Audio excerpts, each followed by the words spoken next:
Hello, everybody, and welcome to PowerCore 360's YouTube channel. Today, we have a really fun video for you guys planned. PowerCore 360, we talk about all things volleyball on here and all other sports, but a lot of volleyball. So today, we're going to dive into the Nebraska and Wisconsin game. We're going to look at some hitters and their mechanics and what they're doing and what makes them successful and what makes them so high level. And compare those to the mechanics that we teach our athletes. Before we get into that, I'm Jaren Fiakuski. I was a Division I outside hitter at the University of North Dakota. And I'll go ahead and let Billy introduce himself. Hey, Billy Gliss, I'm the founder of PowerCore 360. I've been involved with volleyball and many other sports for about 20, 25 years, and glad to jump in with you guys. Yeah. So, like I said, we're going to be talking about the Nebraska and Wisconsin game that happened last weekend.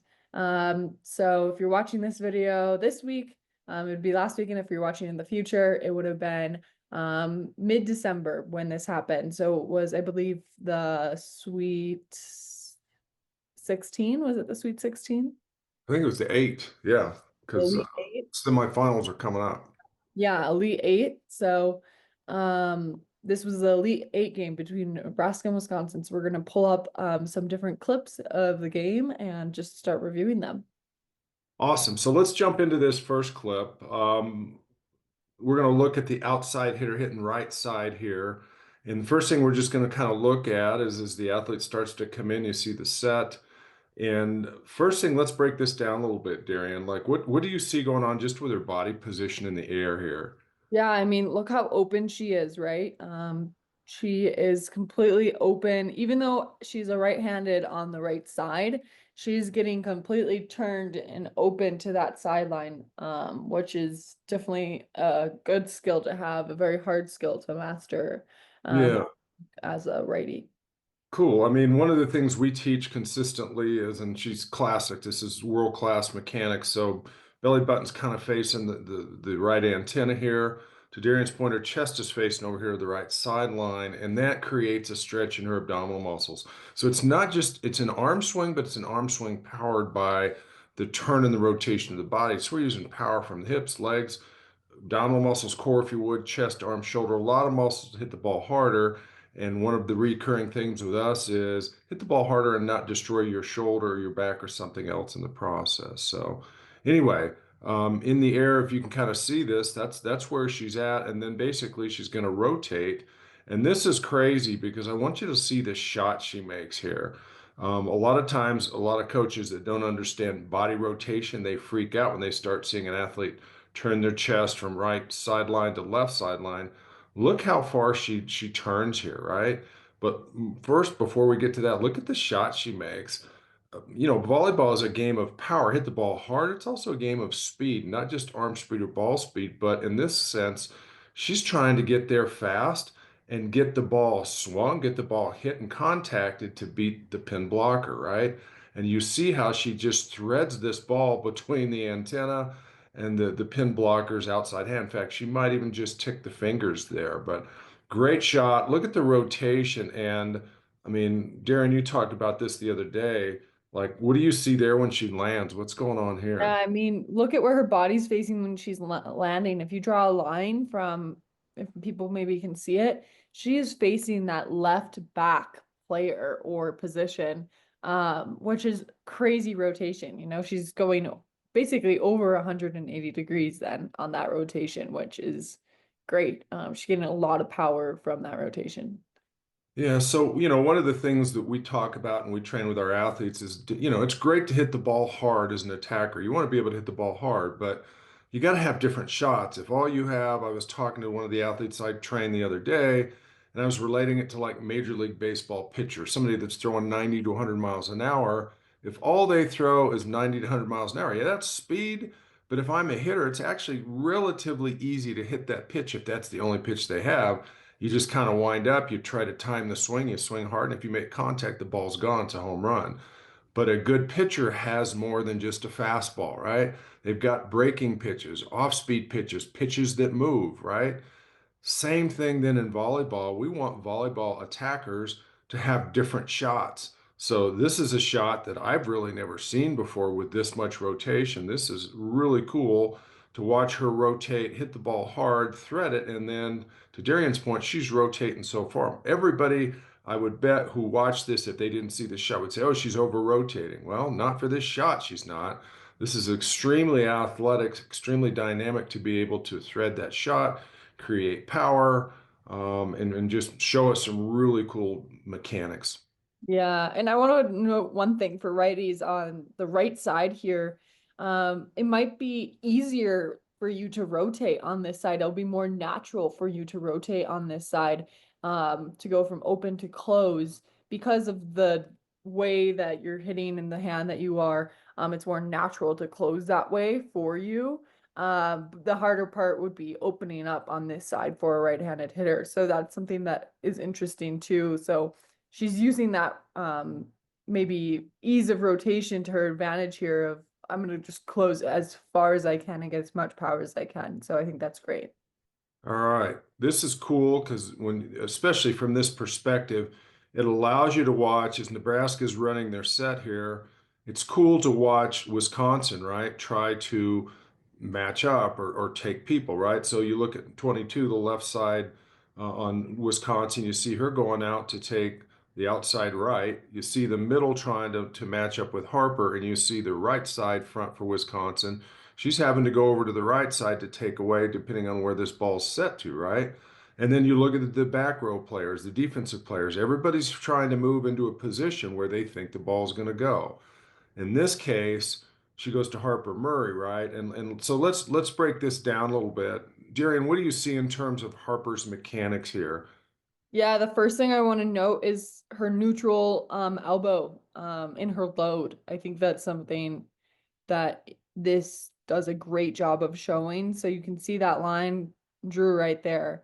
It's straight. It's not her elbow's not way up in the air. She's loading very neutral and open, obviously. Yeah, so we talk about that green line being a shoulder line, and for a right-handed hitter, especially if we were standing over on the right sideline looking, you'd see that her left shoulder's higher than her right shoulder. That's normal as they go up into the air, and we call this the setup. But to Darian's point, the right elbow, the hitting elbow in this case, is actually below the shoulder line. That allows, just like any other overhand throwing or hitting sport, the athlete to turn their body, create all kinds of rotational power and arm speed. It's creating torque on the shoulder, the right shoulder, but it's allowing the athlete, in this case Harper Murray, to create power and tolerate the torque that's being generated at the right shoulder. And that's what we talk about. We talk about the high elbow in the setup can create a lot of stress and torque on the shoulder and is not tolerated very well long term.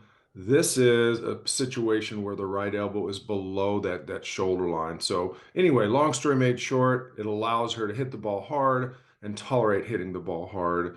A couple things that I'll talk about here real quickly that Darian talked about in the first clip. Here we are once again. This is world-class mechanics right in front of you. Belly button's facing over here to the right antenna. Chest is facing the right sideline. It gives us that big stretch in the abdominal muscles. The other things you see here is you see how her knees are bent up behind her. This is what we call the reverse power C position. And the best world-class hitters, male or female in the world, this is the position they get into. So you're seeing as a sophomore in college here, Harper Murray demonstrating world-class mechanics. All right, she's wound up. How does she unwind? She kicks her feet. The kick of her feet through the stretch of the thigh muscles actually starts to turn her pelvis and her belly button from right antenna to left. Through the abdominal muscle stretch pulls the rib cage through. And what comes through last? You see her arm being behind her body bent there. And then here's the high elbow that we want. The high elbow not coming up high in the setup, but right before impact, right?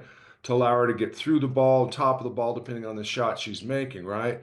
But look at the rotational power. And then the thing I thought was cool watching this from a little broader perspective, when she first goes up, you think, okay, the middle's going to block her here, right? But this is Harper Murray using world-class mechanics, but also she's in the air, and odds are she sees where the middle is. She sees where the pin blockers are at. She probably sees where the back row defenders are at as well, and she pulls this ball away across in front to the middle blockers right, and hits it down there. Score point for Nebraska. These are world-class mechanics. She's creating power, she's tolerating it. And the other thing we want the hitters to understand is it's not just swinging and hitting the ball hard, it's being able to see when you're in the air for that split second you're in the air, what's actually open, and being able to manipulate your body, move your body and hand and arm in the air to hit the ball to more open areas, if that makes sense. Darren, anything else you see here? Yeah, one thing I want to know is just the defense. You talked about the blockers on Wisconsin's side, but if you go back to the beginning of the play, you'll see this middle running this route right behind going for a slide. The setter's obviously just dug a ball over the net. She comes back in position. She reads the middle going behind, and she takes that step in front. And she's like, okay, maybe I need to get in for that cut shot. And then she's like, oh, nope, go into the back row. She's late to set up there by just a second, and that doesn't allow her to take the ball. So your middles running routes, or if you are a middle, make sure that you are running routes because it helps your team score points, even if you're not hitting the ball. Once again, this is kind of cool to just pick up on Darian's last point from the last clip. If you see the middle on Nebraska once again start to run over like she's running the slide, you see Wisconsin having to adjust defensively their positions on the court, and then we're going to Taylor on the outside left here. And once again, we start to see some real consistency in terms of kind of body positions in the air. Once again, we've got belly button facing over here to the right antenna. We've got the chest open to the right sideline. She goes up in the air. And here, once again, is an example of basically power and speed. Once again, she wants to hit the ball hard. She's also, because what they've done offensively is they come in here, the middle blocker is probably keeping an eye on Harper Murray. She's probably trying to block her, and then all of a sudden, here comes the set way over to the left. The middle's late here, right? But what Taylor sees is this gap, right? So it's great to hit the ball hard. It's also great to be able to do your set and your approach and the hit quickly to beat the blockers from getting there. So this is actually really cool to be able to see that. What else do you see here, Darian? Yeah, you know where the ball hits the ground when she scores this point. It's in the back 3 feet of the court, right? I think so many athletes in high school or younger just want to hit the ball hard, right? They want to be that big killer. And they want every ball to be the ball that's hit hard. But like we said earlier, you really need to develop these different shots, and that's going to make you the most effective player and probably the player that scores the most points on the court, not the player that is hitting hard. Because Taylor, obviously, being the player she is, if there was no block there, could go up and smoke the ball, right? She could hit it straight down, but that's not the case when you're jumping just as high as the people across the net are jumping just as high as you, and they're just as tall as you. Even if the block is late, it's still there. And if she was trying to hit this ball straight down, she probably would have gotten blocked, right? So I think it's just interesting to watch this and have young players watch this as well. What is the flight of ball I'm trying to achieve, and what will score me the most points? As you see, that ball doesn't go down, it actually goes up first, and then goes down. I think that's something that's interesting. So to that point, what would you call this ball? What kind of ball is this? Say, I mean, she's still hitting pretty hard, right? But Yep. she took some speed off of it to place it in the back, and she's um put speed on a top spin ball that's in a Yeah. spot, right? So So that's to your point. There's a couple things you said in here I want to reinforce.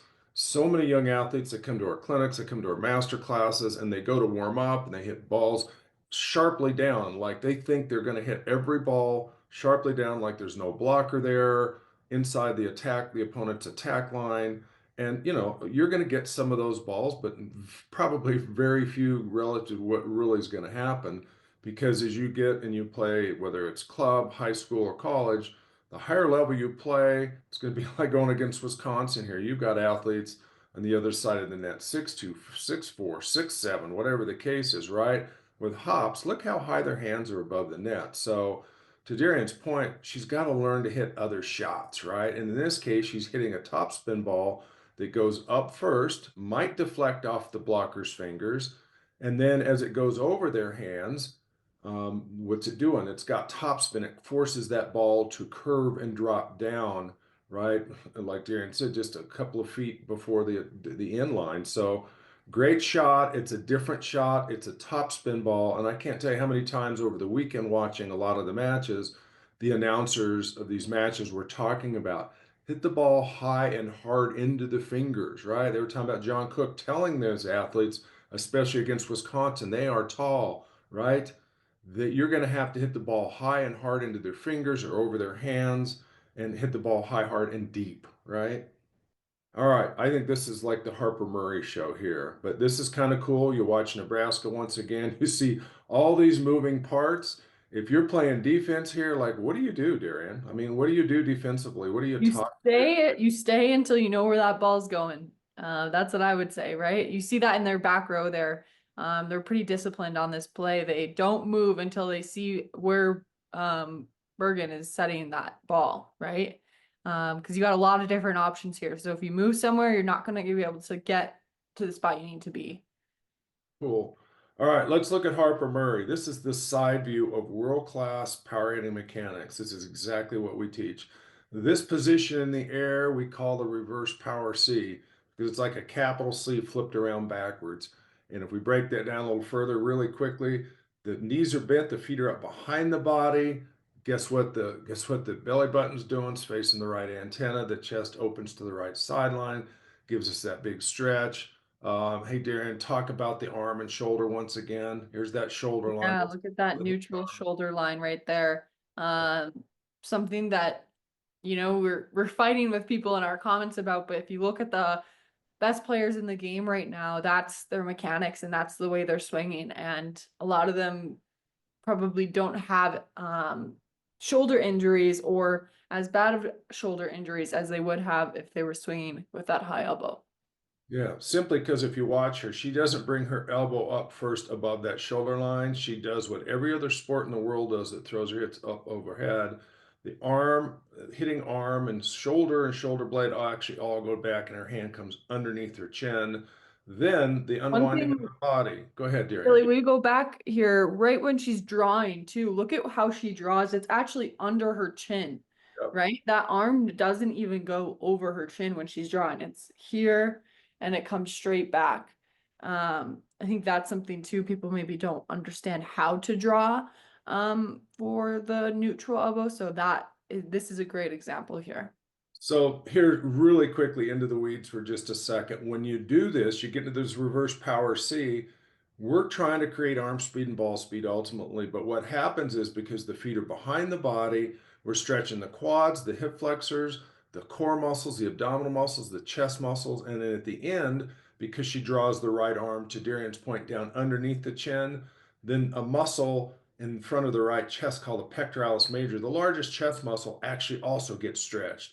And so you're using all these forces from quads, hip flexors, core, chest, arms, tricep, all these muscles to hit the ball harder and tolerate hitting the ball harder. So let's watch what happens as she unwinds here. Once again, she's going to kick her feet. That's always what the world-class athletes do. They get in this reverse power C. They kick the feet. The kick of the feet actually starts to turn the pelvis and belly button there from right antenna to left. That stretches and pulls the abdominal muscles to pull the rib cage through. And then here comes the arm getting whipped through by the forces of the body, and then she adds her arm forces to the ball and she pounds that ball, right? To once again to the right side of the middle blocker, right? But she's rotating her body, winding up and then unwinding with whole body rotation, a lot of power, a lot of arm speed, a lot of ball speed, and point Nebraska once again. Yeah, one more thing I want to say about this play is Nebraska's in a 5-1, right? And a lot of teams run 5-1s. Um, and obviously you only have two hitters at that point. So you need a third hitter to be able to help your offense out and confuse their defense a little bit more, make their defense more disciplined and have to stay with their hitters or whatever the reason is. But you see here, Harper, she's jumping from behind that 10-foot line, but look at where she's really attacking that ball. I mean, they're setting her probably 5-6 feet in the court and she's landing within 3 feet of the net. That's something that she becomes another offensive weapon, right? So athletes, if you are playing middle back, make sure that you're telling your setter, I'm going to be ready every single time to hit that ball in the middle, back set me, have the middle go behind, like become another offensive weapon for your team. And I mean, that's something that the next level really likes to see as well. If you're an outside hitter, are you hitting out of the back row as well? And can you be a weapon no matter where you are on the court? Yeah. And it's interesting because to your point, Darren, everybody, young hitters, look where she starts. She's 2 feet from the end line when she starts this approach. She does a four-step approach. She leaves the ground. To Darren's point, she hits. She comes down 2 or 3 feet from the net, right? So she's covering the entire length of her half of the court, right? Very dynamic. And so, Darren, you've seen this when we run our 8-hour clinics, and the second day we're in our vertical jump program. And you see when we take young hitters who are being trained, well, start at the attack line, do your 3 or 4 step approach from the 10-foot line to the net. There's no distance there, there's no speed there, it's not dynamic. So, we move them back 4 or 5 feet behind the attack line, and they all look at us like, I can't do that. And we're like, sure you can, right? Now, yes, she's a sophomore in college, but we see athletes 14 and 15 years of age, and we're training them to maybe not move this far, but to be able to start their approach as an outside or middle or whatever, 14, 15, 16 feet behind the net. You got to cover more ground and you got to work on this. So we're not just worrying about rotation, we're working on, linear movement, speed, agility, vertical jump, landing, right? Because what goes up comes down. All these things are part of training if you want to be a really dynamic hitter. And this is just as good as it gets right here. Let's give Wisconsin some kudos here, right? This is Sarah Franklin hitting on the left side. Darren, talk about this swing, right? Like Sarah's a powerful hitter as well. She comes up. You've seen a lot of athletes. You've seen her a lot hit the ball hard. But talk about this shot. What kind of shot is this? Right. Yeah. Look at that shot. She has pause it right where she's contacting two huge blockers on her, right? There's a little bit of a hole, but not enough to really hit that ball hard, right? She probably needs to hit over that block or hit off their hands, right? That's really her only option here. Um, so what she chooses to do is, okay, I'm going to hit over. So let me take some speed off this ball, but I still need enough speed so that middle back can't dig it, right? Because if this ball is slow, that middle back becomes a good dig for her, and Nebraska turns around and hits it. So you got to keep speed on that ball. And it's a mix between a roll shot and just an off speed top spin ball. Kind of like what we saw with Taylor earlier. I would say this is a little bit slower, but a great shot because it's going straight over or up and over the block and then has enough spin on it to land and hit the ground. Yeah. So once again, reinforcing to young developing hitters out there, hit different shots. Don't just get caught up in hitting a sharp downward angled ball, right? That's a great shot, but you got to be able to hit line. You got to be able to deep one, deep five. You got to be able to hit a ball that's not just a floater or stiff wrist, because a floater here is probably with any kind of speed or pace or velocity is probably going out of bounds. In this case, hitting that top spin ball, you can see the forward rotation of the ball spinning forward, and it causes the ball to drop with a little pace and a little velocity. So it's just another shot Sarah has, right? Because to Darian's point, man, they're taking away the line in the back row, they're taking away the outside in the middle. You're not swinging through this. So you're aiming for the fingers, and a top spin is another nice shot to have in your arsenal. And if you're trying to go play college, you can't be just a one trick pony, just a shot and swing hard. You got to have different shots, right? So anything else, Darian? No, I mean, you can still see she's still opening, right? Maybe not as much as if she was hitting the ball super hard, but you still see an initial open there and an initial, and then when after she hits the ball, she's still rotating, right? She Yep. lands facing the other antenna. So even on these off speed shots, the mechanics maybe aren't as I guess what's the word I'm trying to say? Classic, maybe. They're not as classic power hitting. Yeah, yeah, but they're still there, right? To some degree. So I think that's important as well because her being able to turn her hips there is probably what put more speed on that roll shot off speed shot, right? So just using your wrist and your hand there sometimes isn't enough. So And I think just coaches look here because a lot of times when coaches don't understand rotation and how that creates power and protects the shoulder and the back, they come in and they watch us run a clinic or work with an athlete, and they're like, we teach the athletes to land on 2 feet facing guess where? Left antenna, right? And a lot of coaches just like flip out, like, wait a minute, she's not even facing the ball. She doesn't need to. She's creating rotational power by her turning on every swing and rotating on every swing. It fools the defenders. If you had different body movements for each shot, then they could start to look at your body movements and get a little guess like what shot are you hitting. But she continues, to Darian's point, to rotate from right to left. So you can see they're taking away the back row, they're taking away the line for her, both from the defensive player in the back and the front, the pin blocker, and then here comes the middle. But she rotates her body through, and to Darian's point, now she has a different arm movement. And watch this. The ball's going where the hand takes it. So same thing I was working on with a couple hitters this week. Rotate your body, continue to fool the defenders where you're going, keep rotating to create that power, but let the hand guide the ball where you want the ball to go. And then obviously in this case, learn how to maybe use your fingers more, less than the heel of the hand. You're not hitting a flutter, you're hitting a topspin ball, different type of mechanics. All right, talk to me, Darian. What's going on here? Yeah, scramble play by Nebraska, right? Good roll shot by Wisconsin to get them out of system here and take out that outside hitter. And with that, the middle's not able to transition and get her full approach. So here comes Harper from the back row, right? To hit that ball over quickly.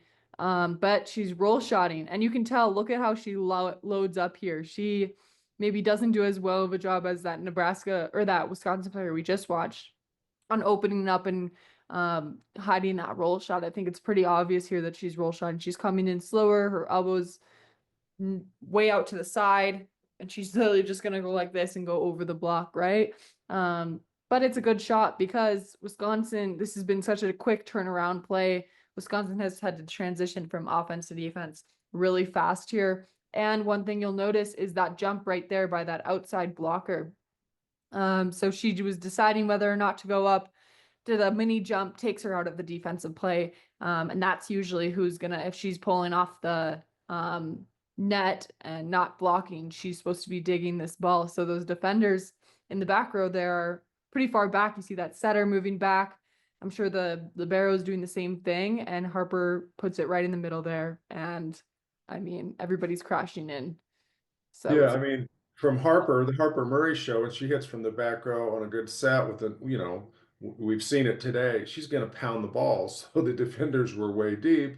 This is once again Harper being able to see what's going on. So she's not just thinking pound the ball or pull the ball or whatever. She's seeing with her vision what's open in the court. Once again, this is a skill you have to develop. You have to take thousands, if not tens of thousands of swings to have your mechanics ingrained, the muscle memory, but at the same time, then you have to start seeing the court, seeing where the blockers are at, seeing where the defenders at, seeing where the open spots are at, and then having different shots. In this case, to be able to hit a ball with topspin, even to the top of the fingers there, looks like maybe it just deflects or is close. She might even be aiming to the top of the fingers and just rolling it over with topspin to let it drop. So these are all skills, yeah, and one right? Go ahead, oh, go Derek. ahead.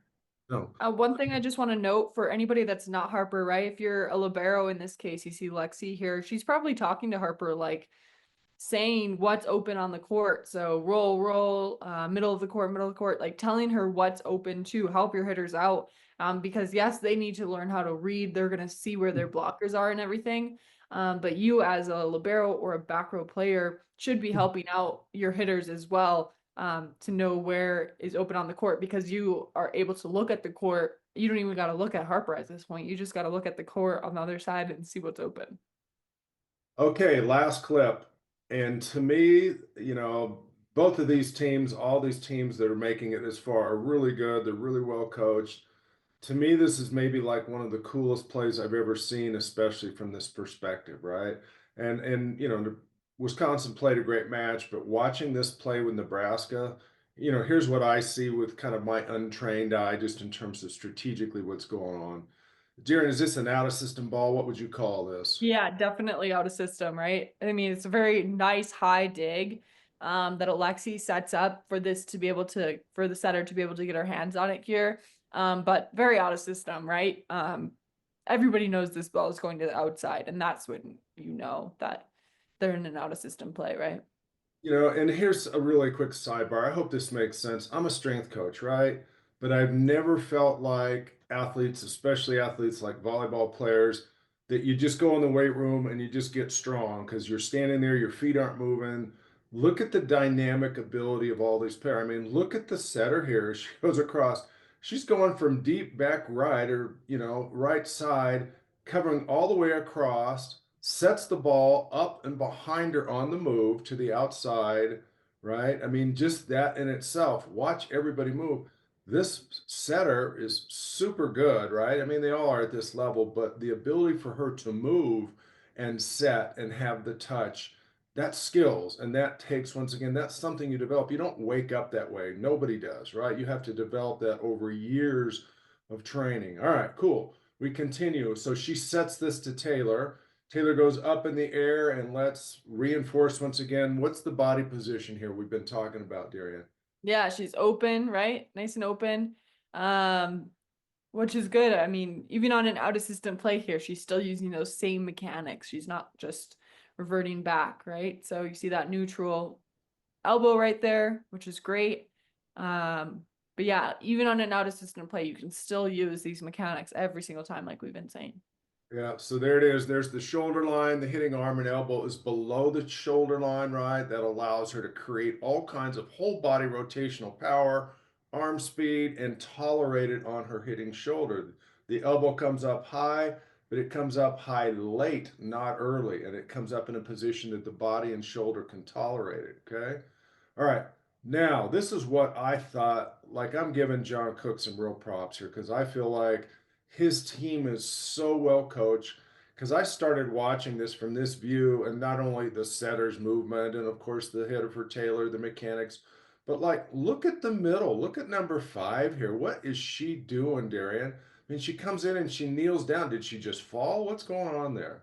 Yeah, she's getting ready to cover, right? Which is huge for a middle blocker to be that disciplined. She knows I'm not getting to this ball. I got to get in and get ready for a block to block this ball, right? But I'm ready to cover. And you see that with all the players too, right?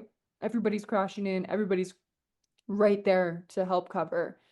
Even Harper, she came from pretty far back, but everybody's in the correct position on this out of system ball to cover it. And something I noticed actually before we get into more of that, if you go back to the beginning of the play, Wisconsin actually had an out of system play here too.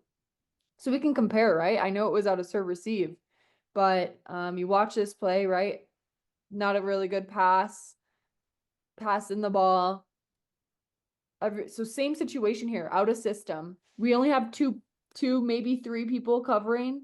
I get the setter and the middle back. We're probably scrambling a bit more, but um, compared to Nebraska here, you see every single person is in and covering and ready, right? So, I think that's a key difference there. If you look at all these people are crashed versus um, the setter and middle back kind of just moved on to the next thing, right?